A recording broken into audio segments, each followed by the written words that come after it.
untuk ke niat yang ikhlas dalam berdakwah, lurus atau enggak gitu. Kembalikan memang semuanya dikembalikan ke niat, ya kan. Kalaupun ada bonus di situ untuk penghasilan dan lain-lain, itu adalah bonus dari Allah. Bonus. Ya kalau menurut saya pribadi, ya kan.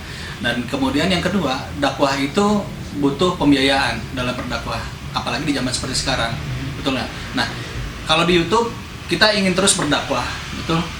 Kemudian tools yang digunakan mungkin hari ini masih handphone nih Kang. Ya. Kita pengen bikin konten yang lebih baik, yang lebih bagus. Bagaimana caranya? Mungkin salah satunya adalah monetisasi tersebut gitu. Nah, kembalikan bahwa jangan menutup realita. Kita juga tidak bisa menutup mata bahwa dakwah itu perlu pembiayaan. Seperti itu. Ngopi, ngobrol, perkara iman. Hanya di Salsabila TV.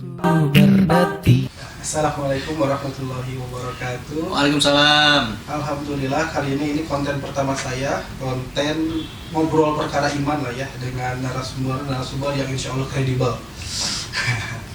Oke, kali ini alhamdulillah saya ditemani Kang Hirman. Kang Hirman, boleh tahu kesibukannya ini apa aja nih? Kesibukan saya? Nah, Saya sibuk ngantor ngantor di mana tuh? di UMA, sosial media umat muslim. Sosial media. Kayak gimana tuh, boleh diceritain umat kayak gini? Kayak garis besarnya, UMA itu bisa dibilang sebagai sosial medianya umat muslim. Jadi di dalam UMA ini banyak sekali konten-konten berkualitas yang memang dibutuhkan sama umat muslim hari ini. Jadi kalau yang pengen belajar ngaji, kemudian tahsin Quran, gimana caranya baca Quran, dan bahkan di dalamnya itu ada isinya, itu ada Al-Quran, terus juga ada jam sholat, ada kiblat, terus juga ada live streaming dari para ustadz, para asatidz, dan konten-konten lainnya lah yang berhubungan dengan Islam. Oh, itu berarti memang sosial media lebih terkhusus bergerak di bidang dakwah ya. Menurut Kang Hirman, fenomena sosmed dari dulu hingga sekarang itu gimana sih? Secara umum gitu. Fenomena sosial media. Oke. Saya kenal sosial media itu awalnya mungkin sekitar SMP kali ya. SMP kalau dulu tuh zamannya masih chatting pakai MIRC, kalau masih ingat. Tahu. Ya kan? Terus juga berkembang ada Friendster, ada Facebook, ada apa lagi? Twitter, kemudian Instagram, BBM dan lain sebagainya lah. Nah, cuman yang kita lihat itu awalnya sosial media ini digunakan untuk untuk berkomunikasi lah, ajang mencari teman di dunia maya gitu kan. Terus kemudian berkembang lagi, kita mulai selektif dalam memilih teman. Akhirnya teman-teman yang kita kenal aja nih yang mulai yang kita add gitu kan, kita approve sebagai teman gitu. Nah, terus dari situ mulai berkembang lagi untuk konten-konten bisa dibilang konten-konten hiburan. Ya kan, kalau sekarang ada TikTok dan lain sebagainya lah gitu. Nah, cuman yang kita lihat ada sedikit pergeseran juga di sosial media itu, yang tadinya hanya sekedar untuk pertemanan, bahkan luar biasanya sekarang itu jadi konten hiburan, bahkan digunakan untuk dakwah. Cuman ada minusnya sedikit. Nah, apa tuh minusnya? Minusnya ini sosial media digunakan untuk mengumbar aurat atau hawa nafsu. Nah itu dia, ini yang minusnya, bahaya juga untuk generasi selanjutnya. Itu sih kalau menurut saya perkembangan sosial media.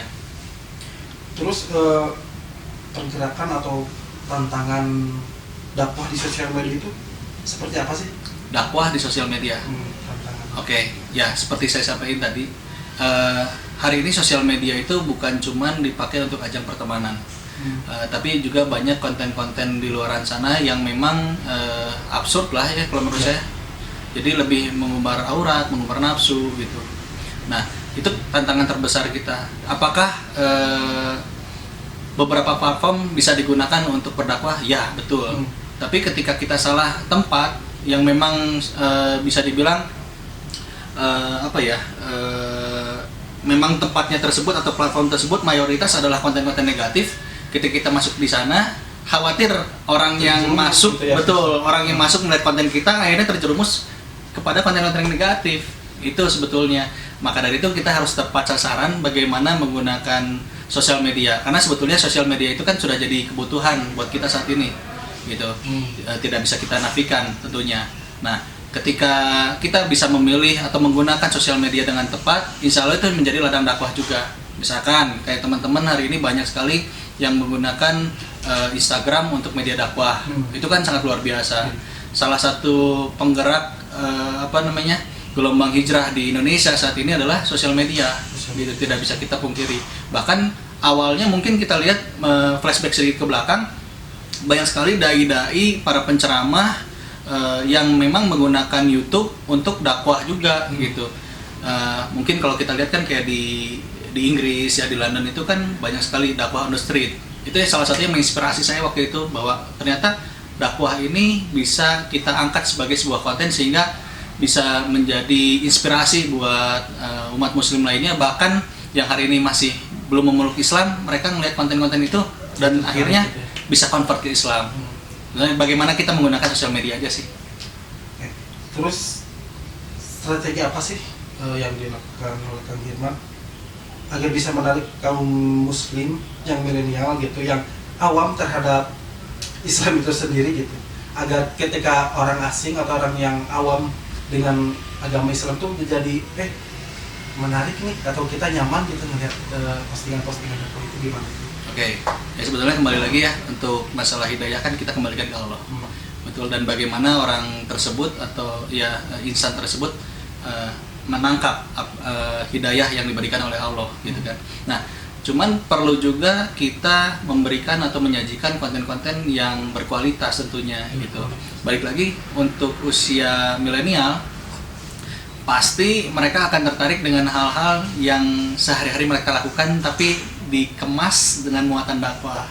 Gitu. Banyak teman-teman kita bikin semacam 1 minute booster mungkin, atau kegiatan-kegiatan mereka ketika mereka melakukan hobisnya. Contohnya ada teman-teman skater nih, mereka skate terus udah gitu kasih quotes itu, jangan lupa sholatnya, kayak gitu kan, itu menarik buat mereka. Dan akhirnya mereka coba ke masjid, insya Allah jadi jalan hijrah dan hidayah buat mereka, insya Allah. Terus bagi mereka yang ingin ingin berdakwah melalui sosial media gitu, cuman mereka itu nggak punya kemampuan skill seperti Ustadz ya, dengan segala sesuatu pengetahuannya gitu, itu gimana tuh? Tapi mereka ingin berdakwah gitu. Oke. Itu pertanyaannya klise sebetulnya, banyak sekali pertanyaan seperti itu. Sebetulnya nggak terlalu rumit sih untuk dakwah, kan kita hanya cukup mengamalkan walaupun hanya 1 ayat ya. Yang paling gampang itu kita menebar kebaikan, konten-konten kebaikan. Mungkin dengan cara satu sih paling gampang, kita bikin quotes. Sekarang kan banyak banget ya. Kita manfaatin deh platform yang ada. Contoh kalau poster kita bisa pakai Canva, ya kan. Saya rasa semua orang kan punya handphone, ya kan? Dan rata-rata Android lah sekarang. Kan bisa mereka download Canva, kemudian kutip satu hadis, mereka upload di sosial media. Itu salah satu paling gampang.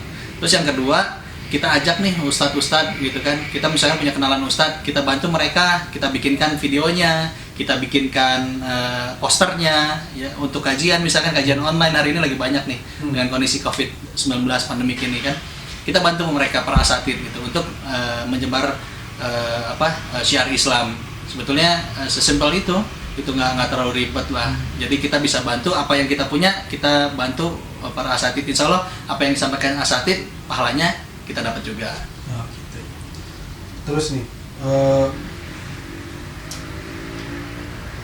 bagaimana kita menanggapi orang-orang yang tidak suka gitu dengan apa yang kita lakukan? Mungkin kita orang-orang yang kita kenal gitu ya, dulunya tuh mereka tuh baragajul lah gitu, cuman setelah mereka hijrah dia tuh suka share postingan-postingan dakwah gitu.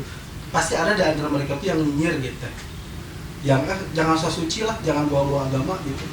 Nah itu gimana itu nanggapinnya tuh? Ini sama sih, banyak sekali pertanyaan kayak gini sebetulnya, dan udah banyak dibahas sama banyak asatid juga. Nah, mungkin kita harus tahu dulu dari mana kita berasal gitu kan, lingkungan tempat kita bergaul. Memang perlu kita secara pribadi sedikit mundur gitu ya dari lingkungan yang negatif hingga saatnya kita siap untuk berdakwah gitu. Nah, tentunya ketika kita mencoba mendakwahi teman-teman, kita share nilai-nilai kebaikan, apakah itu dari Quran atau hadis, kita gunakan bahasa yang bisa diterima oleh teman-teman kita gitu. Ya intinya dakwah itu bil hikmah gitu. Jadi jangan terlalu memaksakan, kemudian jangan terlalu mencolok juga mungkin hari ini. Jadi kita harus bisa melihat kondisi zaman seperti itu. Harus melihat kondisi dulu. Harus melihat kondisi zaman. Jangan langsung itu sesuatu nggak bisa, jangan langsung. Nah yang paling luar biasanya itu hari ini biasa kita ketemu dengan teman main kita, aing maneh, urang sia. Kalau di Sunda kan seperti itu, lu gua kalau di Jakarta.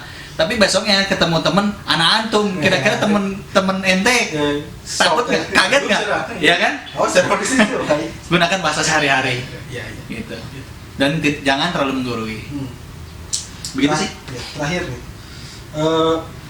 bahwa kita itu dakwah itu kan harus ikhlas ya, harus niat kita tuh harus lurus gitu ya.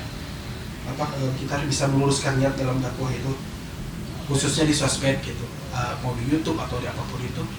Nah tapi pada kenyataannya di sisi lain gitu, kayak saya gitu ini, saya insya Allah pengen itu lurus niat berdakwah di YouTube gitu.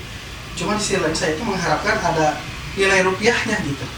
Nah itu tuh mengganggu keikhlasan berdakwah nggak? Kayak contoh di konten rumah gitu kan, ada konten berbuat posting konten nanti ada hadiahnya, itu mengganggu keikhlasan nggak sih? Betul. Gimana? Kalau ini ditanyakan ke saya kayaknya agak-agak berat saya jawabnya, kurang pas mungkin, harusnya ditanyain sama Ustaz, ya kan? Tapi saya coba jawab deh, saya coba jawab ya. Gini, untuk ke niat yang ikhlas dalam berdakwah, lurus atau enggak gitu, kembalikan memang semuanya dikembalikan ke niat, ya kan? Kalaupun ada bonus di situ untuk penghasilan dan lain-lain, itu adalah bonus dari Allah. Bonus. Ya kalau menurut saya pribadi, ya kan? Dan kemudian yang kedua, dakwah itu butuh pembiayaan dalam berdakwah, apalagi di zaman seperti sekarang, betul nggak? Nah, kalau di YouTube kita ingin terus berdakwah, betul? Kemudian tools yang digunakan mungkin hari ini masih handphone nih Kang. Ya. Kita pengen bikin konten yang lebih baik, yang lebih bagus. Bagaimana caranya? Mungkin salah satunya adalah monetisasi tersebut gitu.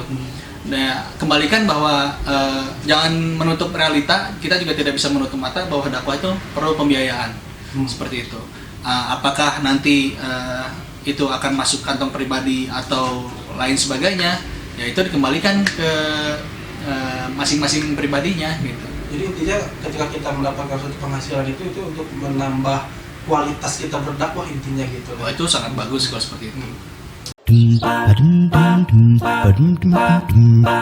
Ngopi, ngobrol, perkara iman. Hanya di Salsabila TV.